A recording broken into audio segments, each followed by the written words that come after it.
Hello boys and girls, a very good evening and welcome to this live session on reasoning ability for the upcoming SBI Prelims exams. Remember, practice is the only key. The more you practice, the easier it gets. Especially in a section like reasoning ability where you have to deal with 35 questions and you have just 20 minutes of time. Well, that is the case with the quantitative aptitude as well, 35 questions and 20 minutes. And largely with English language as well, right? 30 questions in 20 minutes. But what is different when it comes to reasoning ability is the type of questions. If you analyze, we usually get more of 5 markers in reasoning ability. By 5 markers, I mean common data questions where you have to analyze the data and then answer the 5 questions all based on the same data. Like puzzles, right? Primarily. We have circular arrangements, we have got linear arrangements, we have got floor-based puzzles, we have got assignments, right? We have grouping-based puzzles and, variety of those types. So the point here is it becomes very, very important to choose the questions wisely, because when it comes to puzzles, there is no standard step-by-step procedure that can be followed. There is an approach that we all can have, but will that always give us the answer or lead us to the complete arrangement? You never know. More importantly, how much time would it take to arrive at the answer? You never know, right? And then there are other questions like syllogisms, 5 marks. Now those are easy to solve because each question is independent there. Even if there are 5 questions, each one is independent, and there is a definite method to be followed to get to the answer. There can be 5 questions on, let's say, blood relations. No, there is a method that can be followed and there's a definite answer, right? Coded inequalities. There's a definite method and a definite answer. Not that there is no definite answer for puzzles, but then there is no definite method, right? It is different. Every question is different. So I think the one thing which all of us need to understand is choosing the questions wisely becomes very, very important to boost your score in reasoning section.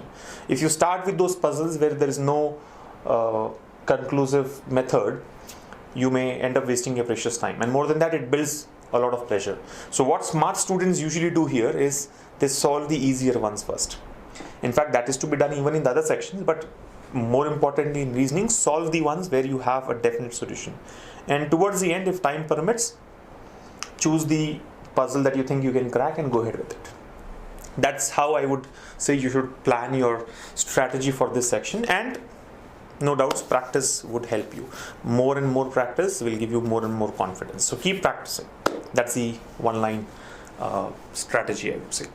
Now in today's session, we are going to look at some puzzles and some other independent questions, more of puzzles I would say, and some of these are easy, some are difficult, some might be moderate. The idea is to touch base with these different types of questions, right? It's not that these level of questions will be asked in SBI PO Prelims or SBI Clerks Prelims, right? May be asked, may not be asked, but then the concept remains the same, the approach remains the same. So we will try and solve 3 to 4 puzzles today, right? And I am honestly going to take up some simple ones so that we can progress in our live sessions when we move forward, right? The next time when we meet for a live class, we will do more and more of difficult puzzles, right? But I want to start at a simpler level there. So 3 or 4 puzzles and then some independent questions. And if you're all set, we can start with the first one. Let me present the first question to you all. And there are many there. Let's start with something based on assignment, right? Assignment or finding out different attributes for a group of persons. And the question is on your screens. As you can see, this is on assignment. Let me quickly take you through this question. What does it say? 7 players A, B, C, D, E, F and G hail from 3 different cities, Hyderabad, Bangalore and Mumbai. 3 of them play chess and 2 each play hockey and badminton. Each chess player is from each of these cities, and then some clues given to us, right? C plays badminton and is from Hyderabad, D plays hockey, D and G are the only players from Bangalore, and so on. So you know what needs to be done, right? 7 players, 7 different, or not 7 different sports actually, 3 different sports there, chess, hockey and badminton in 3 different cities, Hyderabad, Bangalore and Mumbai. You have to do the assignment. It's a simple one, should not take more than a couple of minutes. Your clock starts now. Okay, so what does it say? 7 players, A, B, C, D, E, F and G hail from 3 different cities, Hyderabad, Bangalore and Mumbai. 3 of them play chess and 2 each play hockey and badminton. So basically we have got 7 different persons, we have got 3 different cities, and we have got 3 different sports here, right? Or games: chess, hockey and badminton. Each chess player is from each of these cities. So 3 chess players, 1 each from Hyderabad, Bangalore and Mumbai. That's very clear, right? Each chess player is from each of these cities. C plays badminton and is from Hyderabad. D plays hockey. B and G are the only players from Bangalore, and so on. So let's start assigning these attributes to the persons here. I think what you can do is list down the names first: A, B, C, D, E, F and G. Now what do we know? The first point that we know is each chess player is from each of these cities. C plays badminton and is from Hyderabad. So C plays badminton and he is from Hyderabad. Remember the 3 cities that we have are Hyderabad, Bangalore and Mumbai. Okay, we do not know how many are from each of these cities, but these are 3 cities that we are trying to block here. Now C plays badminton and is from Hyderabad. D plays hockey. We do not know the city. D plays hockey, that is clear. D and G are the only players from Bangalore. See, D and G are the only players from Bangalore. So obviously D is from Bangalore, that we know. And G also is from Bangalore. D also is from Bangalore, right? We are taking the sports in the second column and cities in the third column. Now what is really important is the word only here, right? This is very, very important, you know. D and G are the only players from Bangalore. So there are only 2 players from Bangalore, which are D and G. So now I can conclude that Bangalore is closed, right? We have closed the chapter of Bangalore. We know which 2 are from Bangalore here, right? So now remaining guys, E, F, A and D will either be from Hyderabad or Mumbai. No 2 players belonging to the same city play the same game. No 2 players from the same city would play the same game, which means now this guy G from Bangalore cannot play hockey. Yes or no? What does it say? No 2 players from the same city play the same game. We know that D and G are from the same city. They cannot play the same game, which means if D is playing hockey, G will not be playing hockey, right? Let me list the sports as well: chess, hockey and badminton, right? So D will not be playing hockey. G cannot play hockey, either chess or badminton. Now we also know that each chess player is from each of these cities. Each chess player, there are 3 chess players, right? 1 each from each of these cities. So obviously there should be one chess player from Bangalore, and that has to be G. Now we can conclude that G plays chess, because if you allocate badminton to G, then there won't be any chess player from Bangalore. But the data says that there is 1 chess player from each of the cities. So G plays chess. So Bangalore is fully done now, right? Bangalore is fully done. Move on. Next point. None of the hockey players is from Hyderabad. So if you've got 1 badminton player from Hyderabad, the other player from Hyderabad should be playing chess. He cannot be playing hockey because none of the hockey players is from Hyderabad. Now what do you understand from this? See, we know that there are 2 players in Bangalore. Now it is also clear that there will be only 2 players from Hyderabad. We have already got 1 badminton player. Hockey players are not from Hyderabad, so Hyderabad players are not playing hockey. And 1 person from Hyderabad should be playing chess. So there can be only 2 players from Hyderabad, which leads to the conclusion that remaining 3 are from Mumbai. And that balances the 7 players. 2 plus 2 plus 3. You're getting it? So one more player from Hyderabad who would be playing chess, and the other 3 are from Mumbai playing chess, hockey and badminton. Look at this. F is from Hyderabad. Now can I say F is from Hyderabad, which means F is playing chess? Yes. So Hyderabad's chapter is also closed. We know there are only 2 from Hyderabad. We have already had C from Hyderabad playing badminton. Now F is from Hyderabad and he would be playing chess. He cannot be playing hockey here because hockey is not from Hyderabad. Next, B does not play either chess or badminton. B does not play chess or badminton. Look at this. If B does not play chess or badminton, B should be playing hockey. And obviously B will be from Mumbai. In fact, the remaining guys are from Mumbai. Yes or no? The remaining 3 players have to be from Mumbai. So in terms of allocation of cities, it's done. All of those have been attributed to these players. And B does not play chess or badminton, so B plays hockey. E does not play badminton. E does not play badminton. E does not play badminton. See, hockey from Mumbai is done. Hockey from Mumbai is done. E does not play badminton. E does not play badminton, and he's from Mumbai. He cannot be playing hockey also, because one point was given here, right? No 2 players from the same city play the same game. So hockey for Mumbai is done. In fact, hockey overall is done. We know E does not play badminton. So if E is not playing badminton, he should be playing chess. right? And you see last statement, no person plays more than one game. No person plays more than one game. I mean, that I thought was anyway clear to us, because he has very clearly stated that 3 of them play chess and 2 each play hockey and badminton. So what is left out? A is left out, and A is from Mumbai. See, we have already got chess player from Mumbai and hockey player from Mumbai. So what is left? Badminton. A would be playing badminton, and that's about it. Explanation has taken a little longer, obviously because I'm explaining to you, but when you do it yourself, you will be able to do it much faster. Let's quickly answer the questions. You see, answering questions is going to be a cakewalk. 3 players hail from which city? 3 players hail from which city? Mumbai. We know this already. Which of the following groups of players play chess? Who are those 3 guys who play chess? E, F and G. See, all 3 of them are playing chess. E, F, G. Option 1. Which of the following pairs of players play badminton? Which of the following pairs of players play badminton? Who play badminton? A plays badminton and C plays badminton. So A and C. A and C. A and C, I think, is none of these. Right? Which game does G play? We already know that G plays chess, right? G plays chess. Which game does A play? What does A play? A plays badminton. Yeah. A plays badminton. Option 3 would be the answer. So, see, very, very simple. Answering these 5 questions would take about 30 seconds. Doing that assignment will take about 90 to 120 seconds. So, overall, I think in about 2.5 minutes, you should be able to complete this. No complexity at all.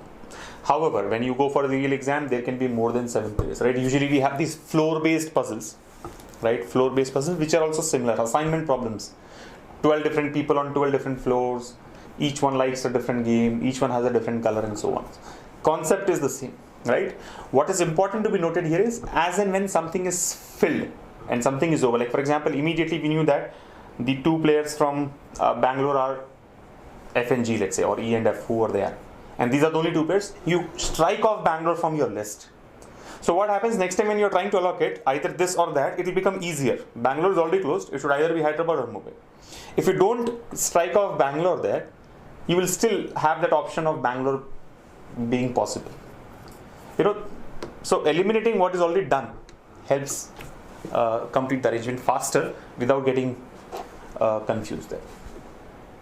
Okay? Clear to all of you? I think we can move on to the next question now. I'm sure it was a simple one and there should not be any confusions with regards to this. Let's move on.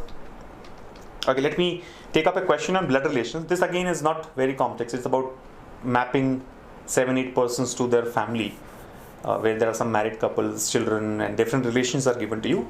You have to complete that and then answer the questions. So this again is to kind of introduce ourselves to blood relation.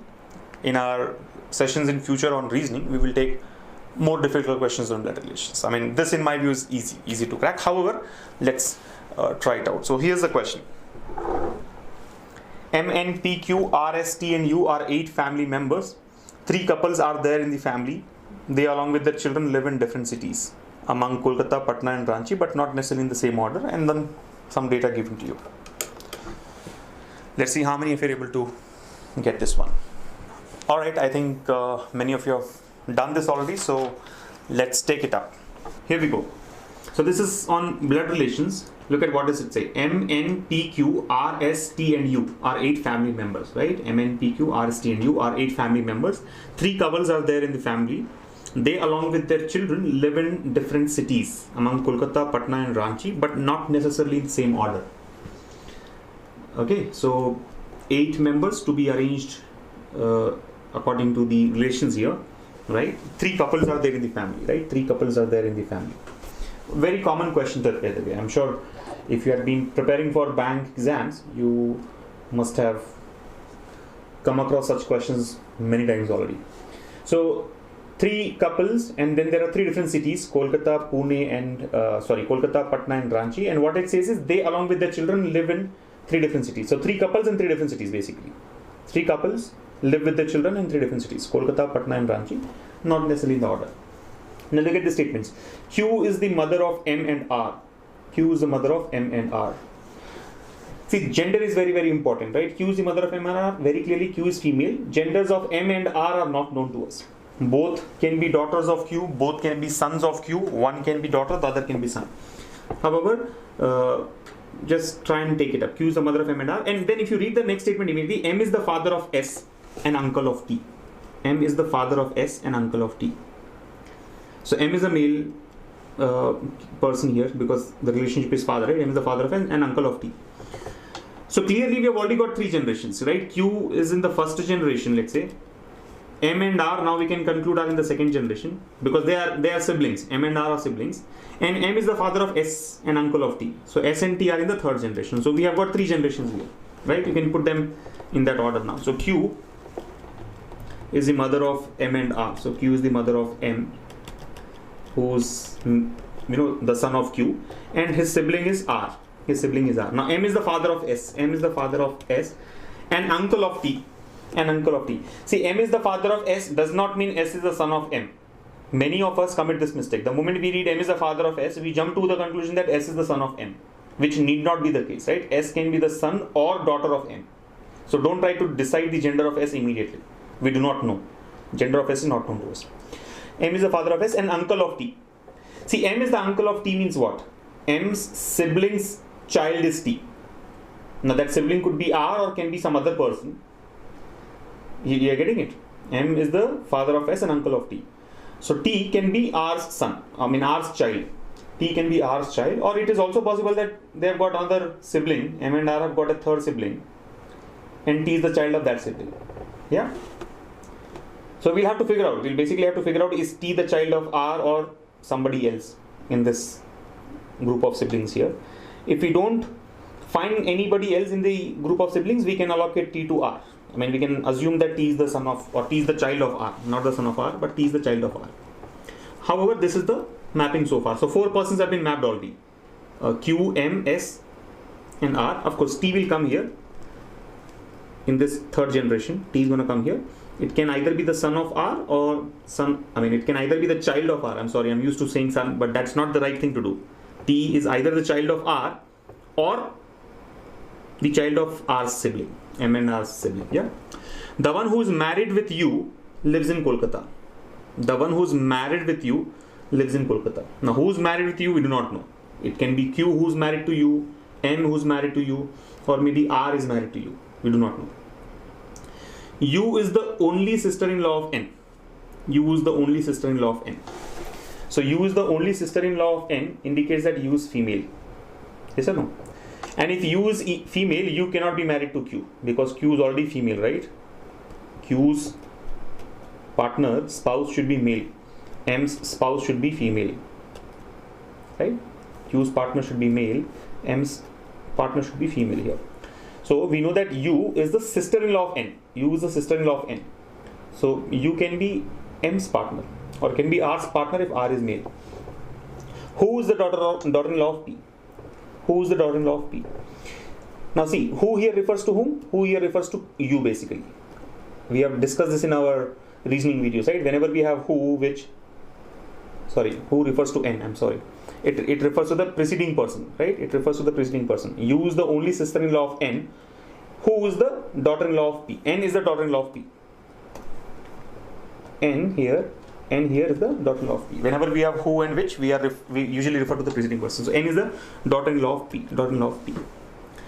So if you try to understand the situation so far, we already have 1 and 2 persons here in the first generation. 3, 4, 5, 6, 7. Total there are 8 family members, of which we know that 8 positions are indicated here, right? 1 and 2, 3 and 4. 5 and 6 are the children R, and there are 3 couples here. So it is most likely that R is married. So Q with the spouse becomes first couple, M with the spouse becomes second couple, R with the spouse becomes third couple. So 3 couples, 6 persons overall, and their 2 children. That makes it 8 overall. So looks like R is also married. That's the most likely case, right? Now you may say, how do you know R is married? It could be that R is not married, but one of the grandchildren is married. S is married or T is married. Yes, fine. S is married or T is married. But then the question that comes is, where did T come from? Because T is M's sibling's child. If R is not married, somebody else should be married in M's sibling. You're able to follow. T will not just come from nowhere, right? T is not M's child. T is M's sibling's child. And that sibling has to be R. If you say there is another sibling, then the count is increasing. If M has got, let's say, another sibling, another brother or sister, X, and X is married to somebody, so that couple and this couple, 4, this is the third couple, 6, 7, 8 and 9. You understand? It is breaking the logic somewhere or the other. If you assume that R is not married. So it's clear that R is married. R is married. Now read the statement. The one who's married with you lives in Kolkata. We will come back to that later. U is the only sister-in-law of N. Who is the daughter-in-law of P? Now we are talking about daughter-in-law. We know that daughter-in-law is only in the second generation now. First generation will not have daughter-in-law. And this third generation is not married at all. So daughter-in-law of P. P has got a daughter-in-law. And I can now conclude that P is the grandfather. Now read it again. U is the only sister-in-law of N. Who is the daughter-in-law of P? Who is the daughter-in-law of P? U is the only sister-in-law of N. U is the only sister-in-law of N. Do we know the gender of R? Okay. S neither lives in Patna nor with her aunt U. S, okay, last statement, if you see, S neither lives with Patna nor with her aunt. See, these pronouns are important. Her here refers to whom? Her refers to S. Her refers to S, right? S neither lives in Patna nor with her aunt. Her indicates S. So S is being associated with her, right? So S is female. S is female. T gender is still not known to us. So how do you complete this tree now? What do you think will be the relationship? How do you map them? You understand? Only, and then now I can conclude that T is the child of R.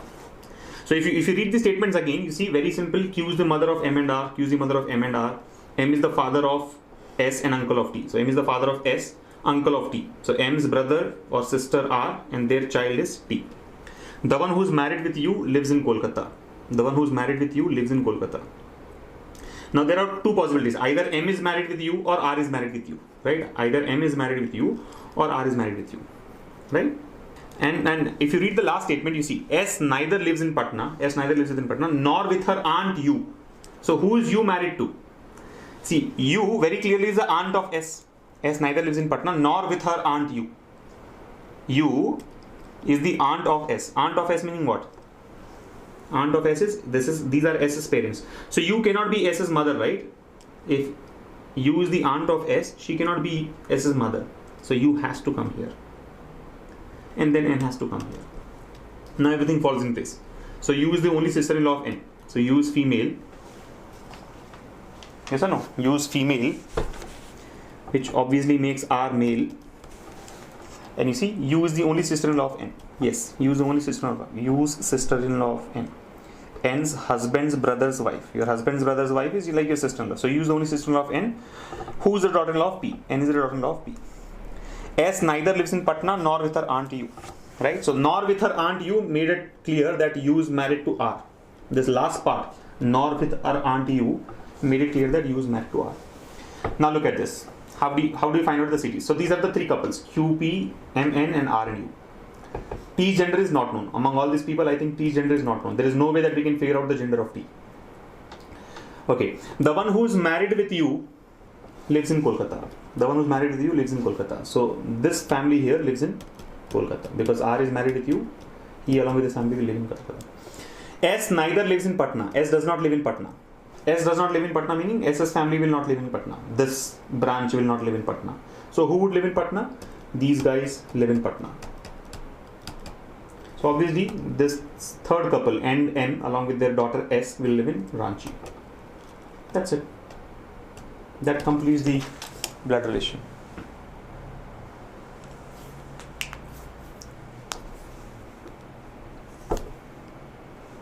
Okay. Look at the questions now, quickly. Who among the following is the husband of Q? Who is the husband of Q? P is the husband of Q. Option 3. How is R related to M? How is R related to M? R and M. R is the brother of M, right? How is R related to M? R is the brother of M. Option 1. How is S related to P? How is S related to P? S to P. S is the granddaughter of P, right? P's son's daughter, granddaughter. So S is the granddaughter of P. How many female members are there in the family? I think this cannot be determined. See, definitely 1, 2, 3 and 4 are females, but T can also be female and T's gender is not known to us. So the number of male and female members cannot be determined. Okay, so now how many female members are in the family? It can be greater than or equal to 4. Greater than or equal to 4. That is the reason answer cannot be determined. Right? And the last question here is, which of the following pairs is a pair of husband and wife? Who are the pairs? QP, MN, RU. QP, MN, RU. RU is a pair of husband and wife, right?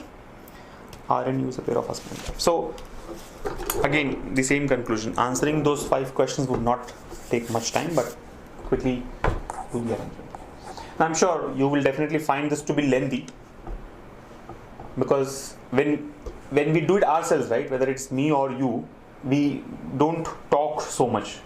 We don't read out what we are doing. Right? I'm reading out what I'm doing because explanation is required. So don't go by the amount of time that we have spent here. Right? It is for the slowest person who's trying to follow the question here. You should be definitely doing it faster than how much time we have spent here. Okay?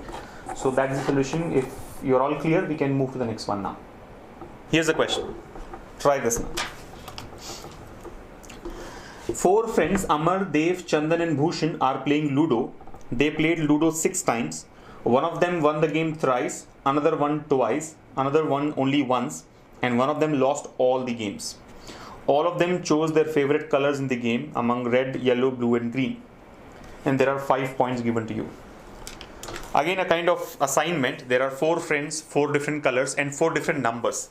One person won the game thrice, one person has won it twice, one person has won it once, and one of them lost all the times, meaning he has won it 0 times.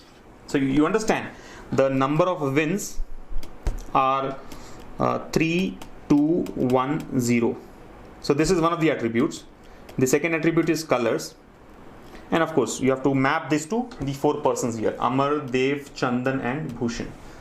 So you have about 2-3 minutes for this again. The clock starts now. 4 persons, 4 different colors and 4 different numbers. Ankit says, I have a problem with coding related problems, especially with special characters. Ankit, so let's do one thing. We will take up some coding based questions of that type in our next session. Is it done? Okay, I see Sama has done it already, and so has Neeraj, Prabhakar and Kala. Waiting for a few more responses before we jump into this discussion. Quick. Alright guys, the time is up. So here we go. Look at this.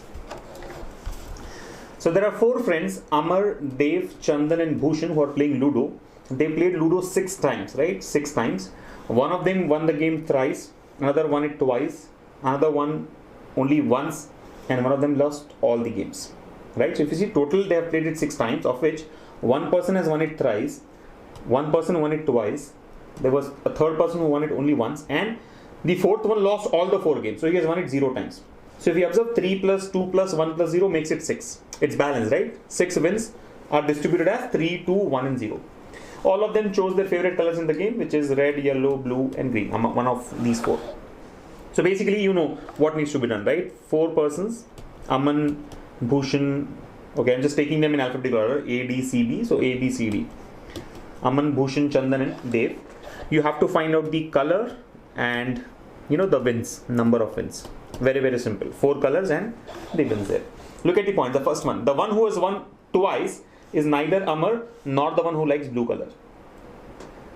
The one who has won it twice. So the one who has got 2 wins is neither Amar. So we can conclude that Amar will not have 2 wins. 2 cannot come for Amar. And the one who likes blue color. 2 will not come for the one who likes blue color. Okay, keep this in mind. So I think first point is done. We have read the first statement and made the markings there, right? Amar will not get 2 and 2 will not go for blue. So first statement is done. Don't read it again. Very, very important approach here. When you read these statements, if you can mark them in the arrangement or somehow represent it pictorially, it will save a lot of time. So I know that this point has to be satisfied and this point also has to be satisfied. First point is done. Second one, the one who likes yellow color does not win the game more times than Dev. The one who likes yellow color does not win the game more times than Dev. How will I write it pictorially? See, I cannot do any marking for this particular statement, but what I can write is yellow will be less than Dev. Now obviously, how can yellow be less than Dev? The idea is number of wins of yellow should be less than the number of wins of Dev. Yes or no? The one who likes yellow color does not win the game more times. Does not win it more times. So obviously he wins it less number of times than Dev. So second point is also done. I will not revisit that statement now. Okay. Third point, Bhushan likes red color. Very, very straight. Bhushan likes red color. The one who likes green color is the best performer. The one who likes green color is the best performer. How do you indicate this? Simple. Green will get 3. 2 will not get blue. Green will get 3. Or 3 will get green, whichever way you want to take. And yellow will be less than 3. And what's the last point? Amar does not like yellow. Amar does not like yellow. So yellow will not come for Amar. Amar does not like yellow. And Dev does not like green. Dev does not like green. So if you observe now, I will not have to read these statements again. Everything has been noted here on the right hand side. What can you input? Amar will not get 2 wins. Amar will not get yellow color. B likes red color, fine. C, we have no clue at all. D will not like green color. D does not like green color. What else do we know? 2 will not go to the one who likes blue color. Yellow should be less than Dev. So whoever has liked yellow color will have less number of wins than Dev. And green will go for 3 wins, right? Green will go for 3 wins. Okay, green will go for 3 wins. Now try to observe what can be done. If you see, we are, red is fixed. Out of the colors, red is fixed, right? Red is fixed. Blue, the only thing we know is 2 will not go for blue. Green, we know green and 3 will go together. Yellow, I think something can be done about yellow. I'll tell you how. You see, can yellow come for A? No, yellow cannot come for A. Yellow cannot come for A. Why can't yellow come for A? Because very clearly we have indicated yellow does not come here. B's already got red. Can yellow come for C or D is the question now. Where will yellow go? Will it go for C or D? See, we know that yellow is less than D. Somewhere we have read something and made this marking, right? Made this point that yellow will be less than D, which means the person who likes yellow color is different from the person who likes Dev. Since yellow and Dev are being compared here, the person who likes yellow color is different from the person Dev. So yellow cannot be Dev, or Dev cannot like yellow color. Because if Dev likes yellow color, how can Dev himself be less than Dev? You're getting my point? Logical deduction, right? Yellow and Dev cannot be the same person. I mean, Dev cannot be the person who likes yellow. Because then Dev will become lesser than Dev, which is not possible. So yellow cannot be going for Dev, and yellow cannot go for A. Yellow does not come for A, yellow does not come for D, yellow does not come for B. So obviously yellow comes for C. Done. We know that green does not come for D. We know that green does not come for D. So obviously green has to come here. And the only color left out is blue. So the marking of colors is done. All the colors are marked. Red, yellow, blue, green are marked. Right? Now go for the number of wins. Very clearly, we know that green will take 3 wins. So A has got 3 wins. So that point is done. Right? Of course, these points are also satisfied. These points we have used. This point also we have used. Now, what else? We know that 2 will not go for blue. So 2 cannot come here. Yes or no? 2 will not go for blue. So 2 does not come here. Now 2 can either come for red or yellow. 2 can either come for red or yellow. Now try and understand. If you put 2 for yellow, 2 can either come for red or yellow. If you put 2 for yellow, for the sake of argument, 2 should be less than what? Dev. The number of wins of yellow is 2. So 2 should be less than the number of wins of Dev, which means Dev should have 3 wins. Only then 2 will become less than 3, right? Dev cannot have anything other than 3. If yellow is 2, then Dev should be 3. But is Dev 3? No, Dev is not 3. This fellow A, Ashutosh or Amar is 3. A is 3, right? Can Dev be 3? No, there's only one person who has won 3 games. Dev cannot be 3, which means yellow cannot be 2. So 2 cannot come for blue, 2 cannot come for yellow, so 2 has to come for red. Right? Now, yellow should be less than Dev. Yellow should be less than Dev. See, this is Dev. Yellow should be less than Dev. So obviously, Dev should take 1 and yellow should take 0. Yes or not? Last verification point is this. Yellow has to be less than Dev. Can yellow be 1? No. If yellow is 1, then Dev will become 0. How will 1 be less than 0? So yellow should be 0 and Dev should be 1. And that's what gives us the final answer. A, B, C, D are the names of the persons. Green, red, blue, yellow and blue is the sequence of colors. And 3, 2, 0, 1 is the sequence of wins. And that's how you do it. So what are the important conclusions? Number one, there are a lot of clues given in such puzzles. Try to read the clue, the English statement, and either fix it in the arrangement, the skeleton that you have made, or make some picture out of it. Picture as in some representation of that. It goes to that, A goes to green color or whatever that could mean, right? The advantage of this is if you have everything written in some convention there around the skeleton of your puzzle, you don't have to read the data again and again. What takes time, if you reflect on this, what usually takes time is reading that data, reading that statement again and again. Avoid that. How can you avoid that? If you very smartly note down whatever you have read and understood from that, and try to fix each of these small pieces that you have made into the arrangement. Close it. Not just for this puzzle, for every type of puzzle, I think that's the strategy that has always worked for me, and I'm sure it will work for you as well. Okay, so have your own way of writing down things. Like for example, many times in puzzles we say that there are 3 people between A and D. Now note that, you don't have to read that statement again. There are 3 people between A and D, I'll write A, 3D. And my understanding is there are 3 people between A and D, and I'll put a double-headed arrow on top of A and D. Meaning, see, there are 3 people between A and D means what? It can be A dash dash dash D or D dash dash dash A. Both are possible, right? So that double-headed arrow for me indicates that they can be swapped. It can be A3D or D3A. But suppose even direction is given to you that A is 4th to the left of D. A is 4th to the left of D means what? D is here, A is 4 to the left of D. Go on the left of D. 1, 2, 3, 4. Then it is perfect. D dash dash dash A. You're getting it? So make such pictures, small pieces basically, branches, which can be fixed in the arrangement. Now let's quickly look at the questions that have been asked with this data and move to the next one then. Here we go. Who among the following won the game twice? Who has won the game twice? B. Bhushan. Which of the following combination is true? Amar red 3. Amar red 3, no. First one is wrong. I'll have to just check the options. Dev blue 1. Is it correct? Dev blue 1. Yes, Dev blue 1 is correct. Option 2. Option 2 we can say. And obviously the remaining options have to be wrong because there's no combinations given there otherwise, right? Like 1 and 2 are correct or 2 and 3 are correct. Those kind of combinations not given. So option 2 itself is correct. How many times did Amar and Dev together win the game? Amar and Dev together. Amar has won it thrice. Dev has won it once. Together they have won it 4 times. Who among the following likes blue color? Who likes blue color? Dev likes blue color. How many times did Amar win the game? Amar has won it thrice, right? Amar has won it thrice. 3 wins. Done. Simple. Clear, all of you? Yeah. So I'm sure all of you have followed this.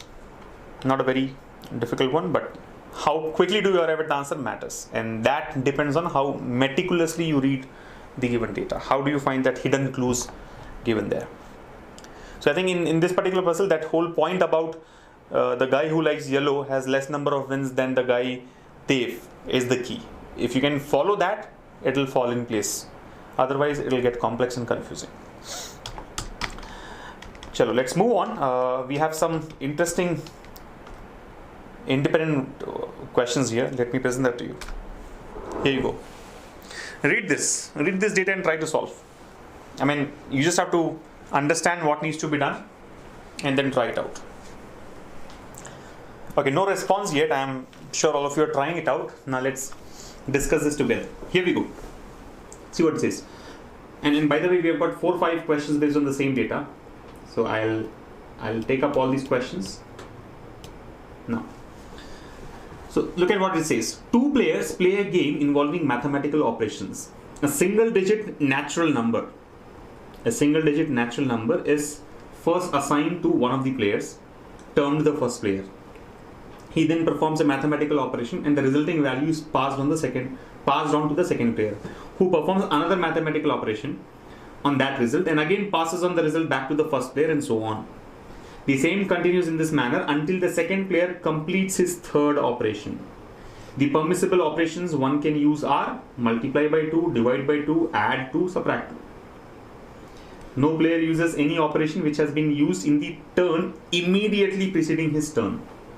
The number obtained at the end of the game is termed as the Resultant number. So interesting question. Yeah. So let's get the context right. Two players, they are playing a game which involves mathematical operations. You know these are the operations, right? Multiply by 2, divide by 2, add 2, and subtract 2, right? These are the operations that we have.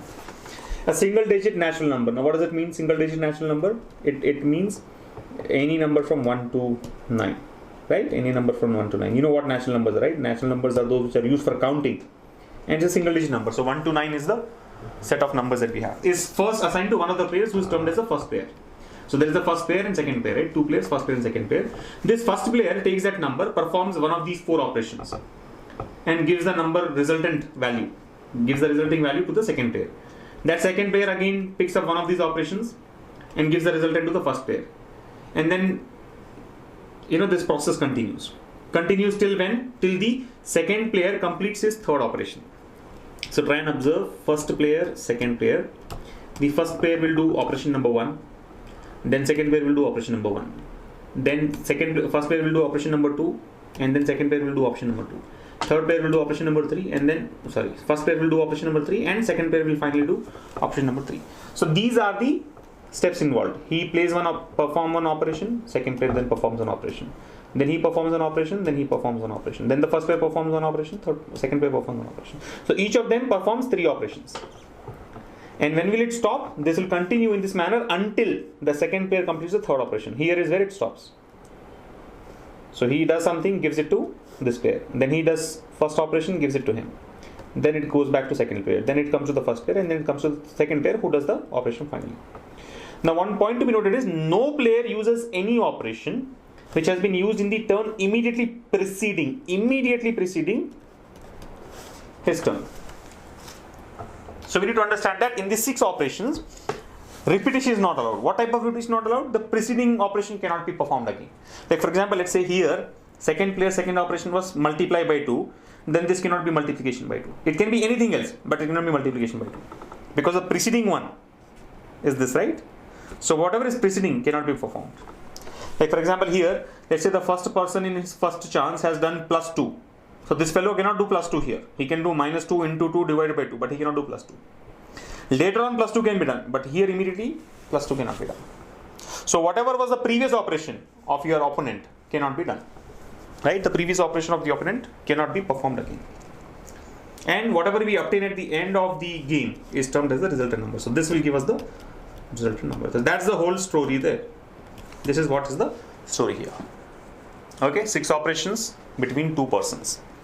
Simple operations, plus 2, minus 2, into 2, divided by 2. And they may do it in any order that they want, right? I mean, it's their choice. There's no confusion there. Now look at this, first question. So there are 5 questions based on this data. Here's the first one. What is the least possible resultant number? What is the least possible resultant number that can be obtained if the first number assigned to the first player is 6? So you know there are 6 operations. Now, if you actually see, to make it simple, you can just say the operations are first operation, second operation, third operation, fourth operation, fifth operation, sixth operation. Because this will be alternating between first player and second player. This is first player's operation, second player's operation, first player's operation, second player's operation, first player's operation, second player's operation. It doesn't matter. Basically, the sequence is 1, 2, 3, 4, 5, 6 operations have to be performed on an input number. There is an input value. On that input value, you give 1, 2, 3, 4, 5, 6 operations. Are you able to follow? That doesn't matter. I mean, whether it has been done by first person or second person does not matter. So instead of saying first person's first operation, second person's first operation, then first person's second operation, second person's second operation, let's assume there are 6 operations. Now we have to find out the least possible resultant number. Resultant number is this one. This will give us the resultant number. So for an input, there will be resultant value after 6 operations. That can be obtained if the first number assigned to the first player is 6. This input is 6. Input is 6. Now you keep performing the operations. What will be the least possible? The minimum resultant that we can obtain is the question. What is the minimum resultant that we can obtain is the question here. What is the minimum resultant that can be obtained? Minimum value that can you get, right? Least possible resultant number. Now try to observe. There are two amplifying operations and two reducing operations here. Like when you multiply a number by 2, it increases the value. When you add 2, it increases the value. But when you divide it by 2, the value decreases. When you subtract 2, the value decreases. Since we want the resultant to be minimum, what should we be doing from 1 to 6 in these steps? We should be only dividing and subtracting. Divide and subtract, divide and subtract, divide and subtract, divide and subtract. That's what you need to do. Generally, I mean, at a high level, that is understanding. For me to get the minimum value, I will divide and I'll subtract. I'll divide and I'll subtract. Or I'll subtract and I'll divide. That depends. Whether I do division first or subtraction first may give me different values, but that's the idea. Suppose he says I want maximum resultant. Let's say if you want maximum resultant in the 6th step, then what would we do? We will not use divisions and subtractions. We'll use additions and multiplications because I want to amplify the value. So I'll multiply by 2. If I actually want the maximum resultant without any conditions, I'll multiply by 2 in every step. Into 2, into 2, into 2, into 2, into 2, into 2. But that's not allowed. I cannot have same consecutive operations, right? If first step is into 2, second step cannot be into 2. So I'll add 2. Then I'll multiply 2. Then I'll add 2. Then I'll multiply 2. Then I'll add 2. Or maybe I'll add 2 first, then multiply 2. Then add 2, then multiply 2. Then add 2, then multiply 2. That is when maximum is required. But when minimum is required, just keep subtracting and dividing. Now the point is, it's very clear that we have to do subtraction and we have to do division. We have to do division. But should we do subtraction first or division first? May give us different results. So let's try. Let's assume I subtract here. What happens? See, I'll only subtract 2. I cannot subtract anything else. So minus 2. Minus 2 will give us 4. Then I'll divide. Divide by 2. What happens? 4 divided by 2 will give me 2. Then I'll subtract. I can subtract, right? I should not be performing division again, but I can subtract. Operations can be repeated, but consecutive operations should not be repeated. Clear? So my idea is this. Subtraction, division, subtraction. Now subtract how much? 2. So if you subtract 2 from 2, it becomes 0. Then divide by 2. Now 0 divided by 2 will give me 0 only. Then subtract 2. It will give me minus 2. Then divide by 2. Are you able to follow? Subtraction, division, subtraction, division, subtraction, division. So 6 minus 2 gave me 4. 4 by 2 gave me 2. 2 minus 2 gives me 0. 0 divided by 2 gives 0. 0 minus 2 is minus 2. Minus 2 divided by 2. Now the point is, the moment I divide, see, now understand, we have come to a negative result already. In 5th step, we have come to a negative result. When the result is negative, the operations that we have discussed so far will give us converse results. On a negative number, when you divide, it reduces. I mean, it increases. A negative number when you divide, increases, the value increases, right? Like minus 10 by 2 is minus 5. Minus 5 is more than minus 10. I'm sure you understand this, but I'm just trying to get the idea right across, right? 10 by 2, when I divide 10 by 2, I'll get 5. 5 is lesser than 10. But when I divide minus 10 by 2, I'll get minus 5, and minus 5 is more than minus 10. So the point is, on a negative number, when you do division and subtraction,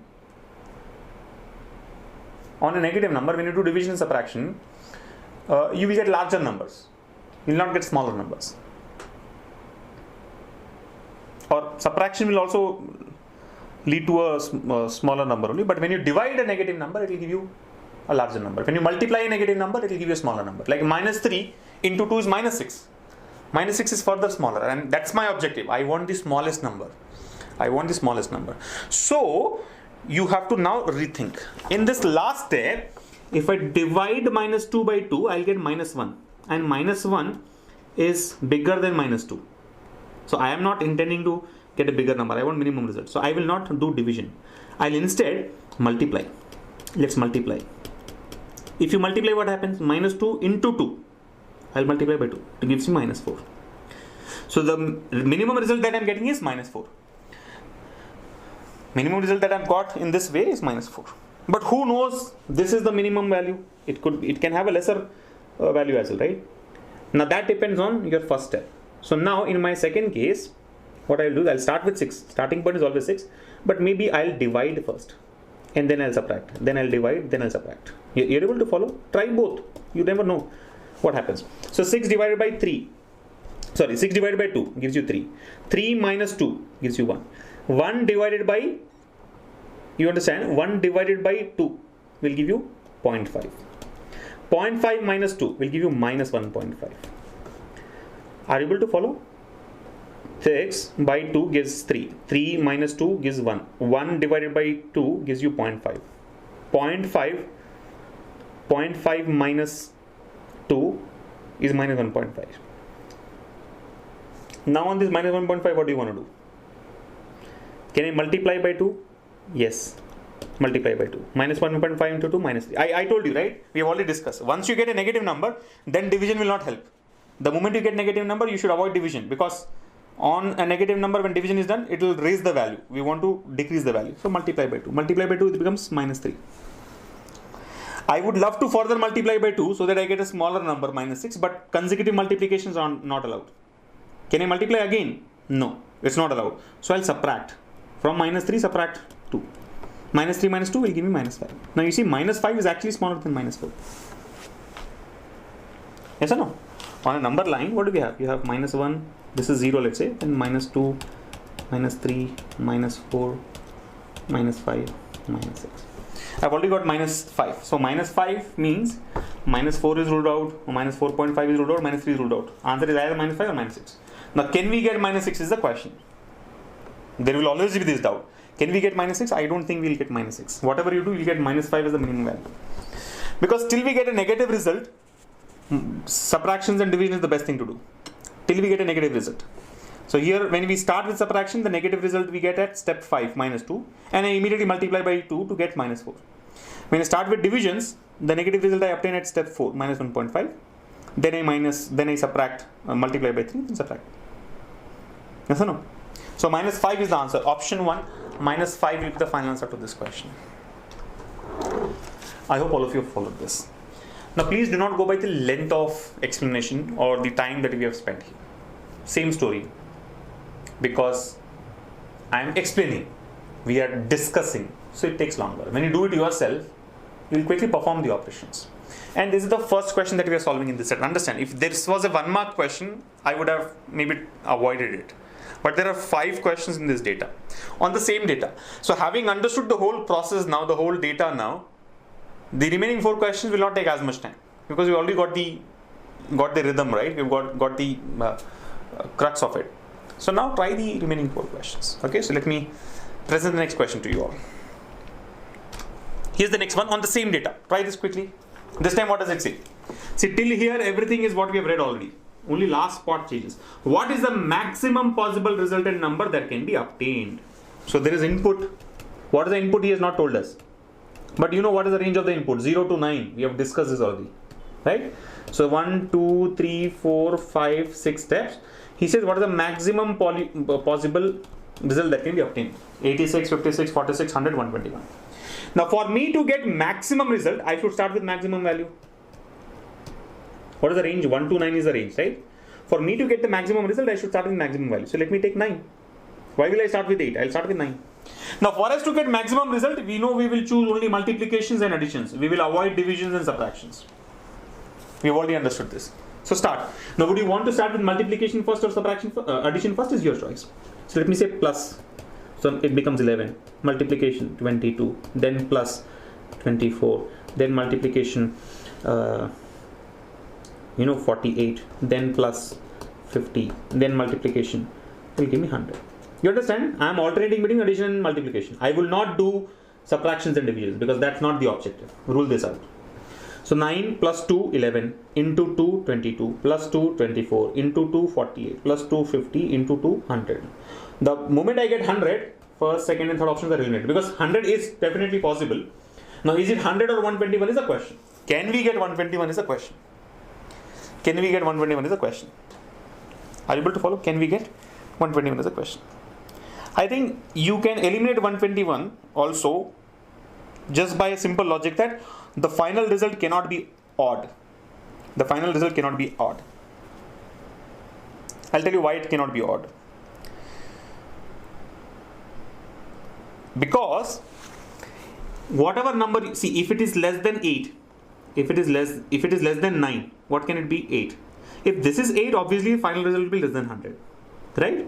The only thing is, if I do multiplication first instead of addition, if I do multiplication, addition, multiplication, addition, I mean, if I swap this, then can it become more than 100? It may become more than 100, but it cannot be 121. I'll tell you why it cannot be 121, because we are multiplying the result 3 times by 2, right? We are multiplying the results with 2. And you know that whenever you multiply a number by 2, it becomes an even number. Whether it is initially odd or even, into 2 will give you an even number. And on even number, when you add 2, you'll anyway get an even number. So my point is, logic is, eventually my result is going to be even. So 121 is ruled out. When I have to do only additions and multiplications, that too only into 2 and plus 2, whenever I'm at some stage 3 times in these 6 steps, 3 steps will have into 2, into 2, into 2, which means it will result in even number. And when I have an even number and I'm adding even number to it, plus 2, I'll again get an even number. So final result has to be even. On that basis, I can eliminate 121. So 100 is the answer. If you want to try, you can try. See, there's no point in trying with anything less than 9. The only thing that you may want to try is multiplication first. Try multiplication first. What happens? Into 2, 18, plus 2, 20, into 2, 40, plus 2, 42, into 2, 84, plus 2, 86. Even only. Result is even. And definitely cannot be more than 100. So answer is option 4. You will not have to do this if you have understood my logic of number not being odd. If you don't get that logic, then try this. Between 100 and 86, 100 is bigger, so 100 is the answer. Next question. Try this now. And obviously you have seen that question number 2 did not take as much time as question number 1, because we already had the core of the procedure there. Try this one now. Here we go. If the first number assigned to the first player is 7 and the result obtained after second operation of the first player is 12. So now here, since first player, second player is involved, you have to be careful, or otherwise you can understand. Second operation of first player is step number 3. I can replace this with step number 3. You have understood step 1, 2, 3, 4, 5, 6 idea, right? So this is step number 3. Second operation of first player is step number 3, right? Which of the following can be the result after the third operation of first player? Now, third operation of first player is what? Third operation of first player is 5th step. Step 5. So I'm simplifying the question now. If the first number assigned to the first pair is 7, which means input is 7. First number assigned to the first pair is nothing but input. So if the input is 7 and the result obtained after the step 3, second operation of first pair, step 3 is 12, which of the following can be the result after step 5? The third operation of first pair is step 5. So now try this again. Input is 7.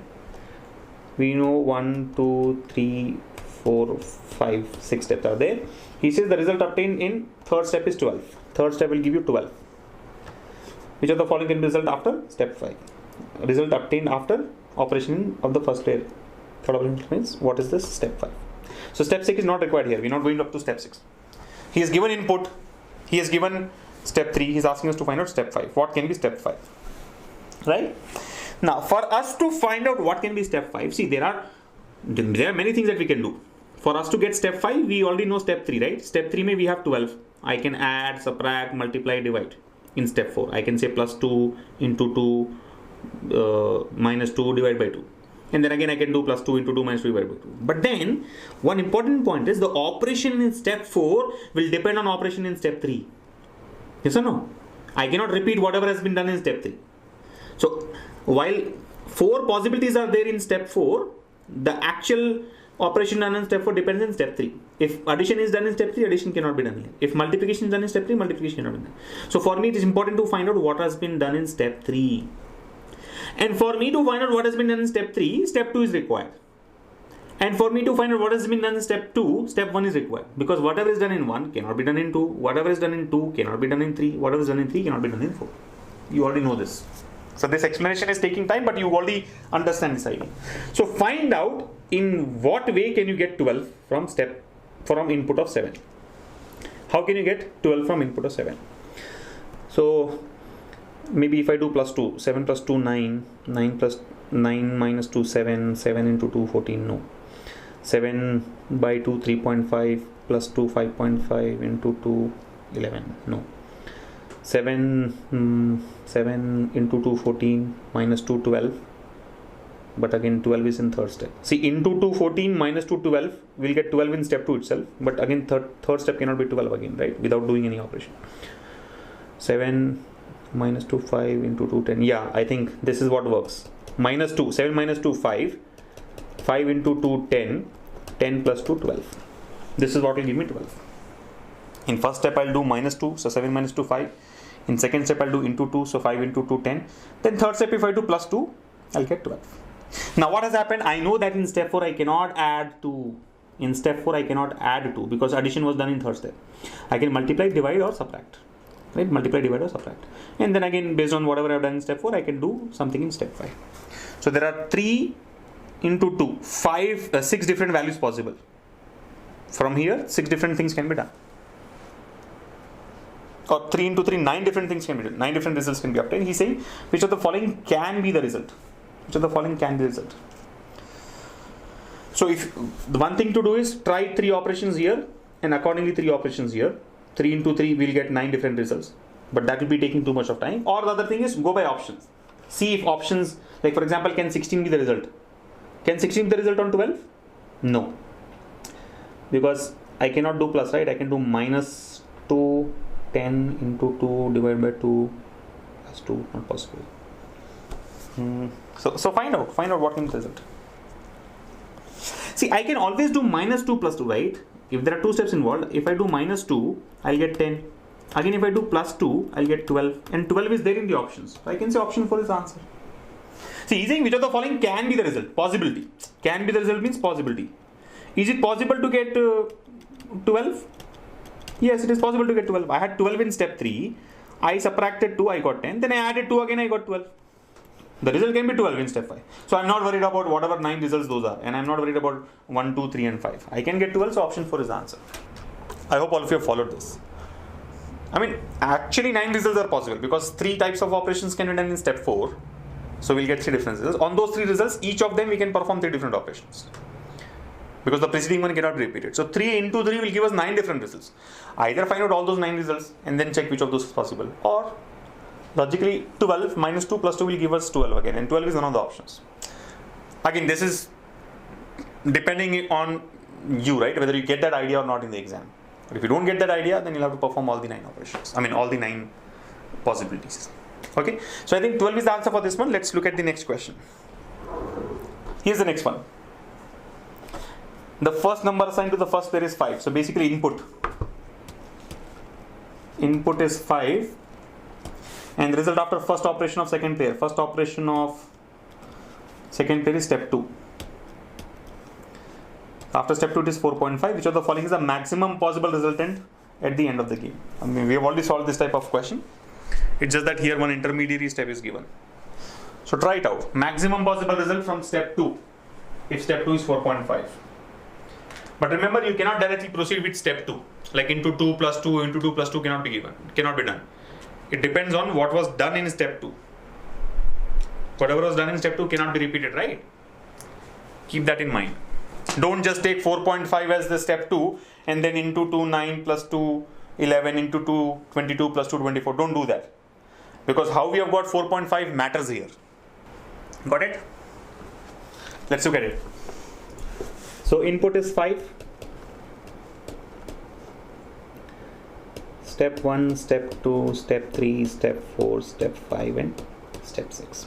Okay. Now, the result after step 2 was 4.5. Now, how can you get 4.5 in step 2 is the question. The one thing I can think of is divided by 2 will give us 2.5 and then plus 2 will give us 4.5. Yes or no? So, I have got 4.5 because I should know how I have got 4.5. This operation cannot be repeated here. Are you able to follow? When I divide 5 by 2, I get 2.5. When I add 2.5 with 2, I get 4.5. So it is clear how we can get 4.5 here. Now, we want maximum possible result. We have already discussed. To get maximum possible result, you can only do addition, multiplication, addition, multiplication, addition, multiplication, or multiplication, addition, multiplication, addition, multiplication, addition. Now, the fact that we have done addition here, addition cannot be repeated in step 3. So it should be into. This should be plus. This should be into. This should be plus. You know the answer. So 4.5 into 2, 9, plus 2, 11, into 2, 22, plus 2, 24. So 24 is the answer. But remember, Now, some of you may say, why do we have to do all this drama, step 1 and step 2? Why can't we directly into 2 plus 2? We can start doing into 2 plus 2 from 4.5. No, you cannot do that. Because what was used in step 2 is important for us. If let's say this was multiplication here, you should have done plus 2 here. And that will change the final result. So be careful. Okay?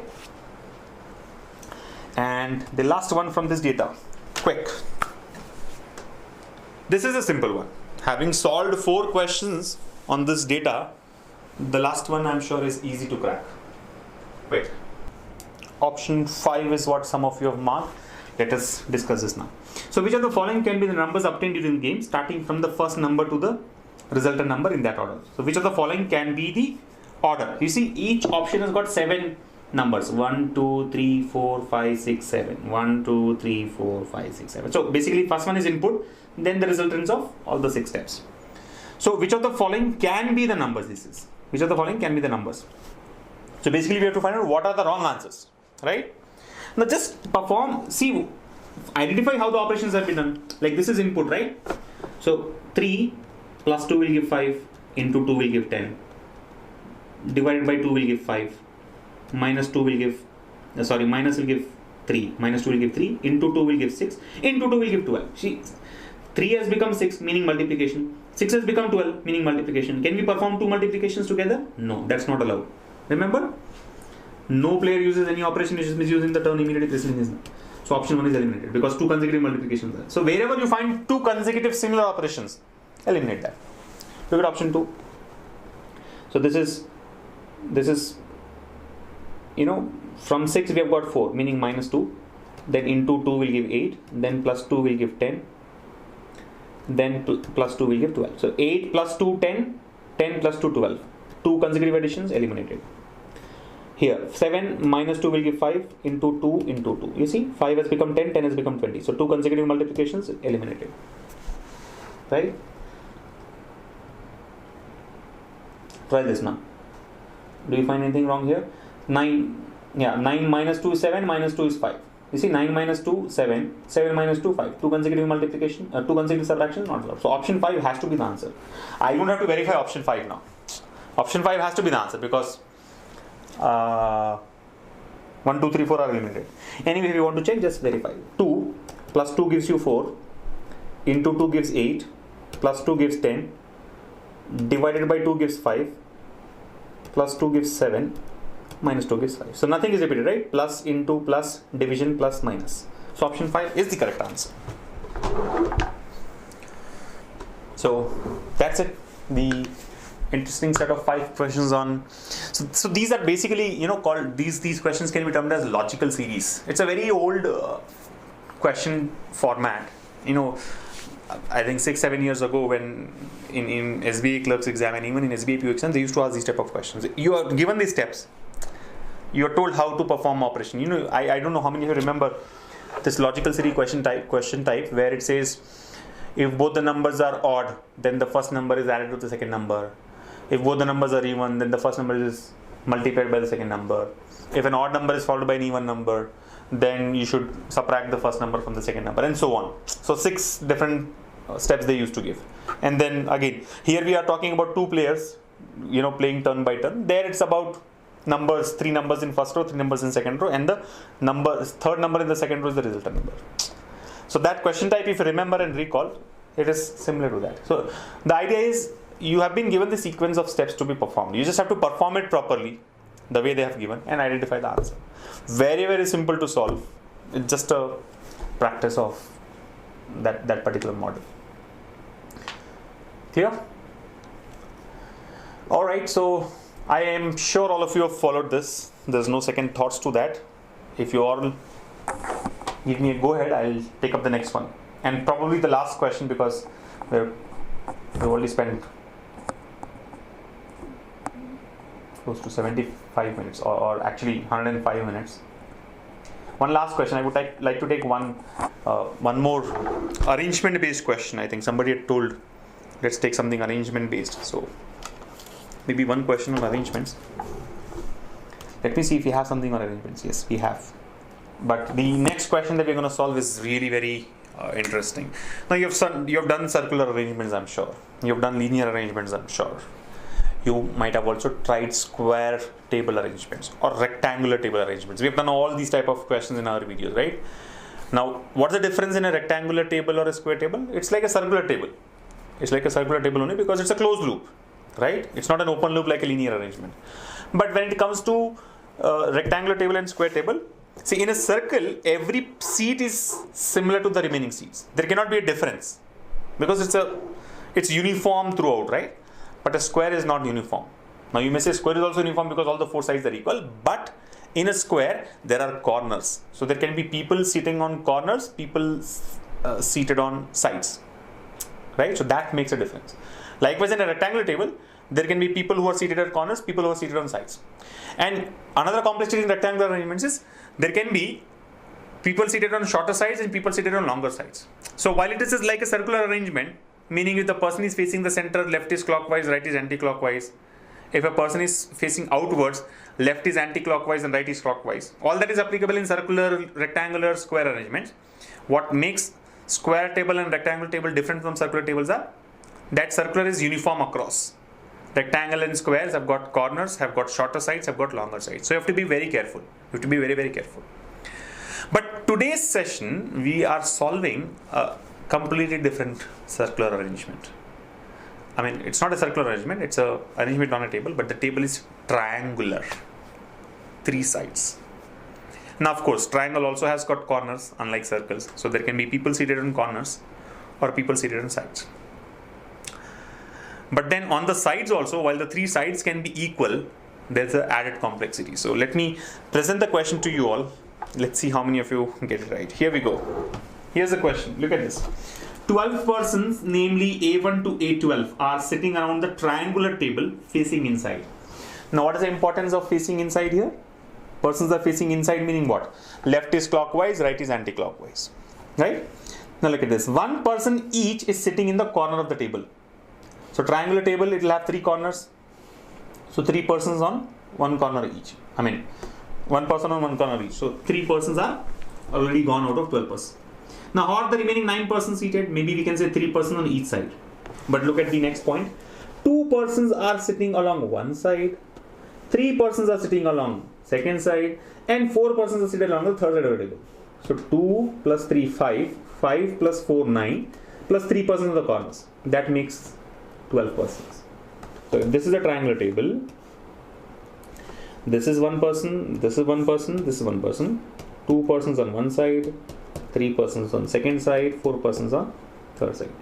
Now the big question is, how do you know, like if there were all 3 persons on each of the sides, then it would have been a lot easier. Then the only difference is the person sitting on corner or is the person sitting on side? Now there are questions. Is the person sitting on corner or person sitting on a side with the 2 person side or 3 person side or 4 person side? You understand? So there are 4 different types of seats. If it is a circular arrangement and there are 12 persons, there is only 1 type of seat. Every seat is the same.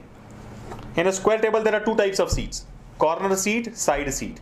In a rectangular table, there are 3 types of seats. You know, if it is a rectangular table, there are 3 sides. Longer side seats, shorter side seats, and corner seats.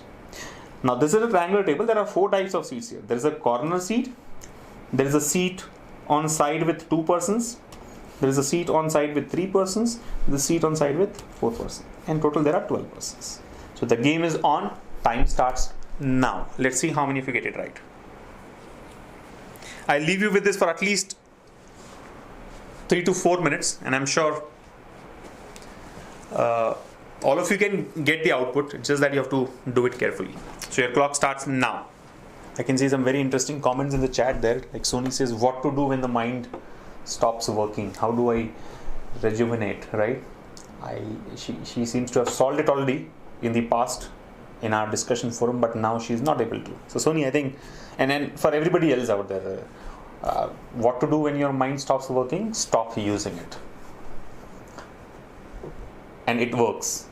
I mean, the technique works, right? Don't get dejected.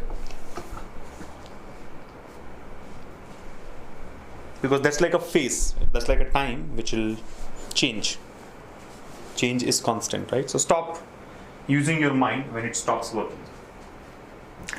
Anyways, time is up. Let's come back to this and discuss the solution. Finally, Pratap has also got it. He says it's a very interesting one. I'll make it more interesting. So guys, time is over. This is what arrangement is all about. Every question is different, I told you. You must have solved hundreds of questions in the past, but you may not be able to solve the 101st one. Sometimes there are people who have not solved anything, but then they can solve the given question. And in fact, all of us can solve the questions, but we don't have time by our side. And time management is the key in such competitive exams. So that is the reason the opening statement that I made in the session was choose your questions wisely. And this should not be chosen in the exam. This is like a stunt which you should not. Usually when you see these stunts in reality shows, right? They say don't try this at home. This is being done under adult supervision. It's like that. Don't try this in the exam. Now you are trying it. Good. You should try it now because you have unlimited time. But in the exam that doesn't happen. And what more than time, what happens is if you're unable to solve it when you're trying it out in the exam, you get disappointed. You feel like, boss, you're losing the game. I'm not getting it. Maybe others have got it. That's the fear that we have. So the best way to avoid that fear is not to think about it, right? Just bypass this and move to the next question. So choosing questions wisely is the technique, and this should not be chosen. That's the best solution. Number one, this should not be chosen in the exam. Don't try this in the exam. And let me now make it really very interesting for you. This is a plain circular arrangement. I'm sure all of you can get the answer. Some of you have already got it. Others can get it if they try once again. But interesting way of solving it is not to take a triangular table. Actually take a circular table and just go ahead and do it. A triangular table and a circular table is no different from the directional sense, right? All the persons are facing center. On a circular table or on a square table or on a rectangular table or on a triangular table or on a quadrilateral table or on a hexagonal table or on any closed loop, a random closed loop, an amorphous closed loop. When you are facing the center, left is clockwise, right is anti-clockwise. When you're facing outwards, left is anti-clockwise, right is clockwise. So that holds true for all the closed loops. Now the only difference here in this particular arrangement when compared to a circular table is that it has got three corners. It has got three corners. I'll tell you how to do this. Look at it. Very, very interesting and simple way to solve it. Here we go. So we have already understood this part, right? A triangle, it has got three corners. One side has got 2 people, the other side has 3 people, and the third side has got 4 people. Let's try it out. Okay, so this is what you want eventually. There are 12 persons, A1 to A12. One person is sitting in each corner of the table. It's a triangular table, all of them are facing inside. One person is sitting on each corner of the table. So 1, 2, 3. 2 persons are sitting along one side. 3 persons sitting on second side. And 4 persons are sitting on third side of the table. So on one side there are 2 persons. On one side there are 3 persons. And then on the other side there are 4 persons. Instead of dealing with all this complexity, right, I will just have a circular table with 12 positions. All of them are facing center. Here all of them are facing center. Here also all of them are facing center. Mark 12 positions. 1, 2, 3, 4, 5, 6, 7, 8, 9, 10, 11, 12. Now you might be wondering, how will you even try it? It's a circular table. The given thing is a triangular one. Let's start. See what happens. A1 is sitting second to the left of A7. Who is sitting second to the left of A8? Just do this. A1 is sitting second to the left of A7. Now let's assume this is A7.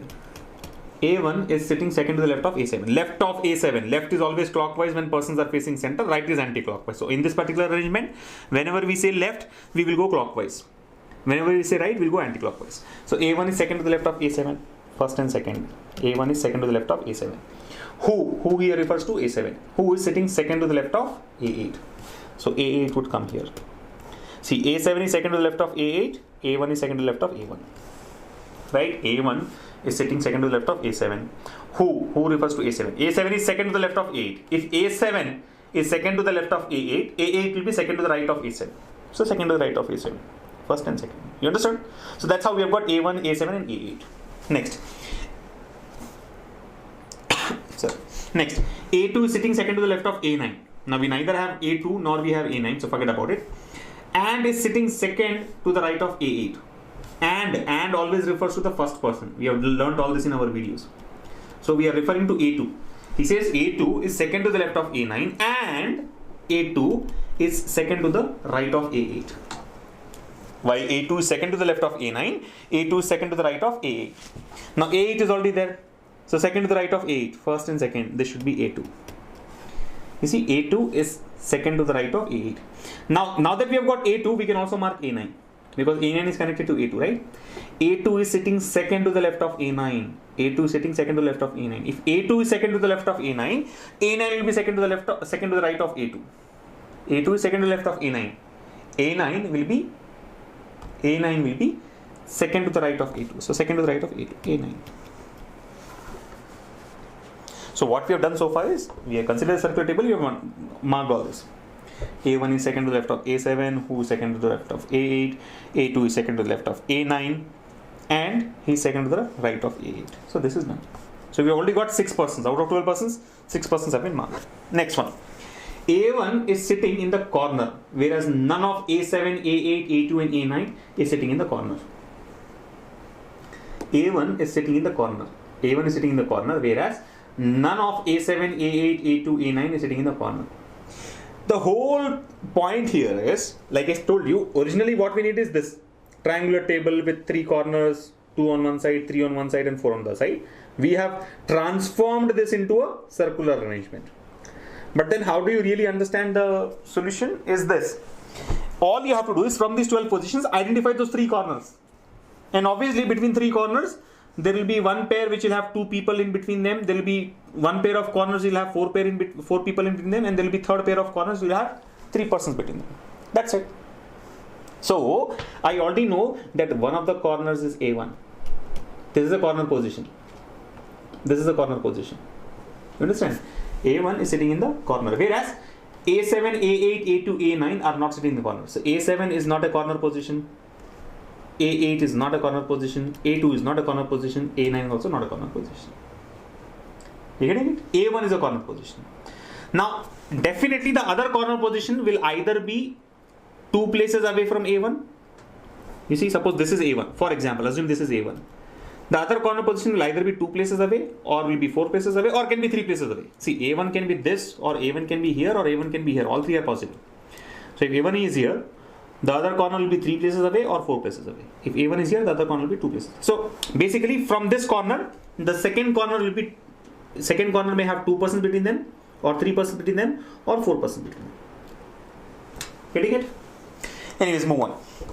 A4 is sitting to the immediate right of A5. A4 is on the immediate right of A5. But then we neither have A4 and A5 here. So just continue as it is. A5 is sitting to the immediate right of A6. A5 is sitting to the immediate right of A6. Now we neither have A5 or A6 here.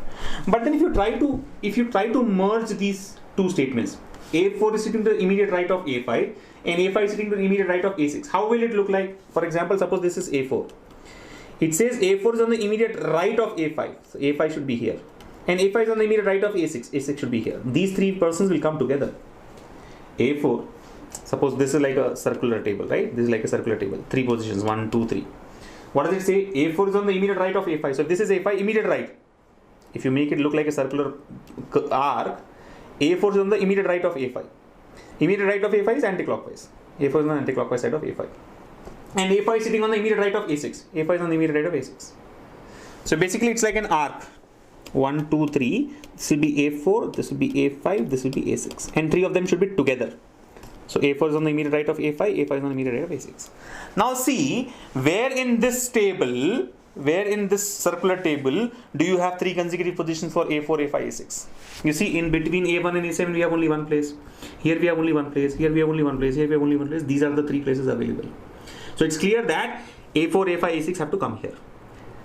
It's clear that A4, A5, A6 have to come here. And the fact that A4, A5, A6 are given in the fashion that A4 is on the immediate right of A5, A5 is on the immediate right of A6. See, you just have to rotate this arc, take this piece of arc and try to fit it here.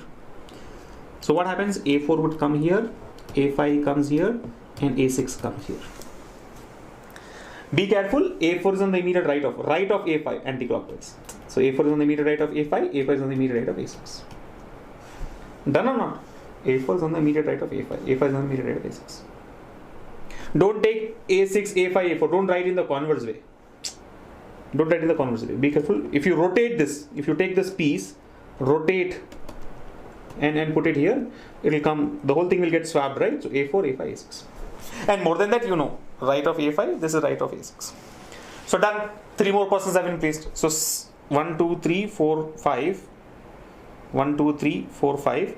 And plus 3. 8 persons are already there. 4 more people have to come. Where will they come? 1, 2, 3 and 4 positions. Now try that. A11 is second to the left of A3. Have we marked A3 so far? No. A11 is second to the left of A3. Fine. Neither A11 nor A3 is sitting in the corner. Okay. So, who are the 4 people left out by the way? A11 is left out, A3 is left out, A10 is left out, and A12 is left out. Others all have come, right? 1, 2, 4, 5, 6, 7, 8, 9. Yes or no? These are the persons. 1, 2, 3, 4, 5, 6, 7, 8, 9, 10, 11, 12. Of these persons, we have got 1 fixed. We have got 4, 5, 6 fixed. We have got 2 also fixed. We have got 7, 8, 9 fixed. Who are left out? 10, 11, 12 and 3. Right? 10, 11, 12 and 3.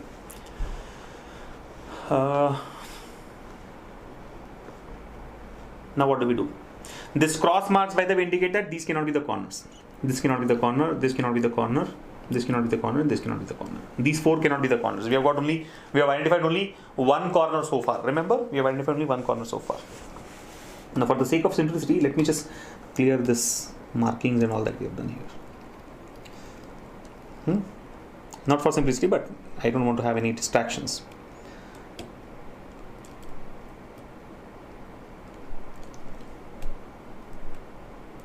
Okay, now what are the points given to us? A11 is second to the left of A3.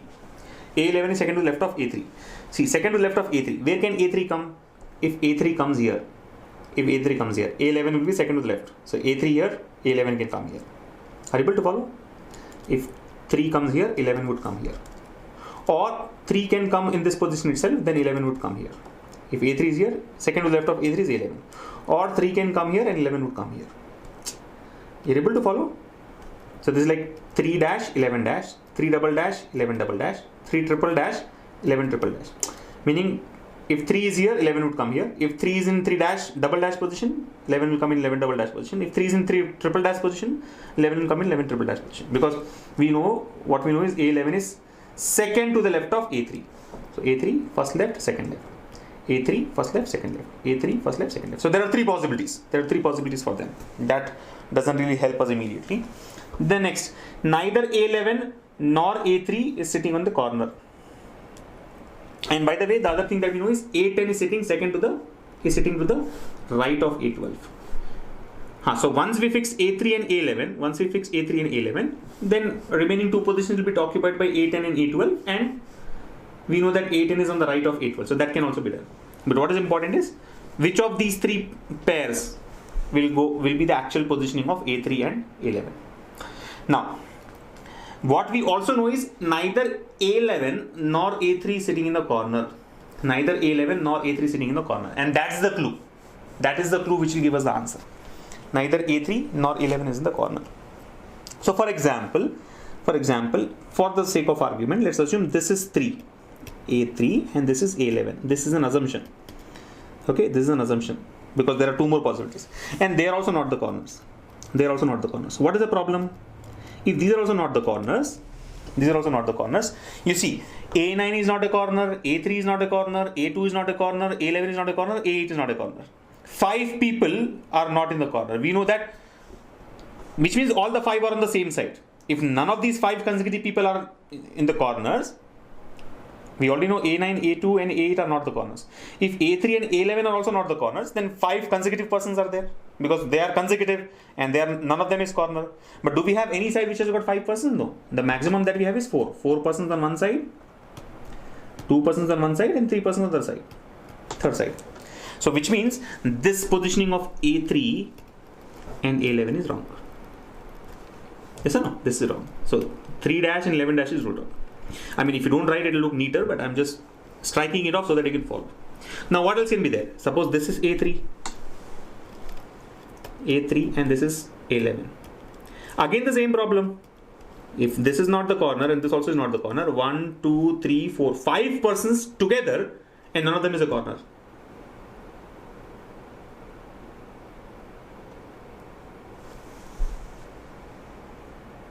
Yes or no? Neither A11 nor A3 sitting in the corner.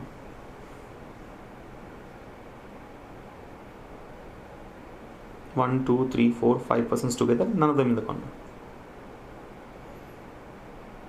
So this also is not possible because maximum there can be 4 persons in corners. So this positioning of A3 and A11 is also ruled out.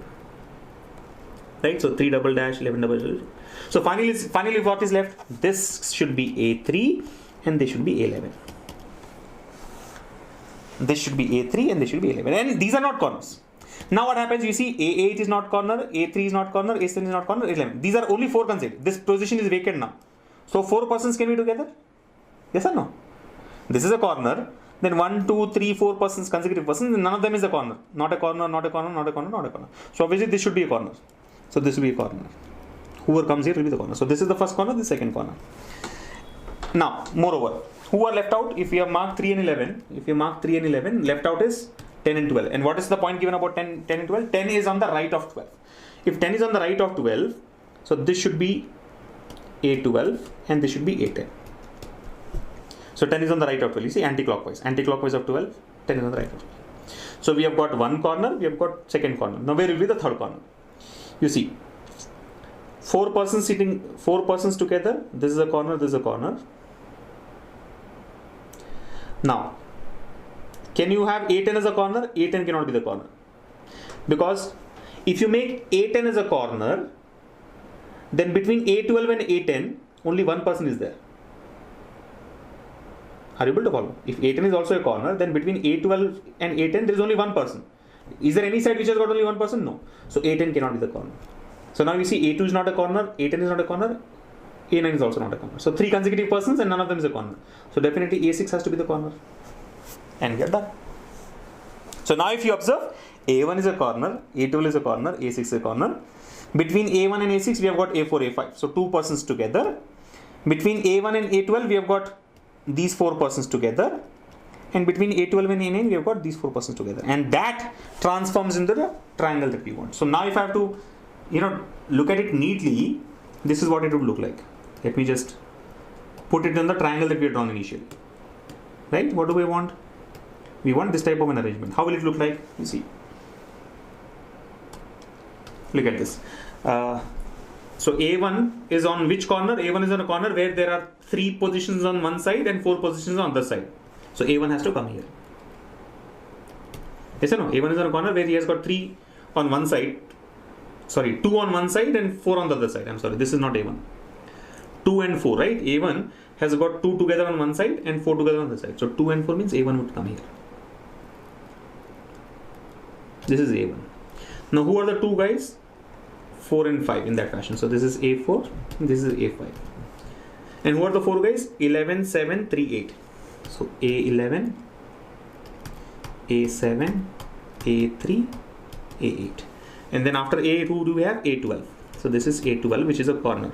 Then we have A2, we have A10, we have A9. None of them is a corner. And then we have A6, which is a corner. Done. This is the final arrangement. Yes or no? This is A12.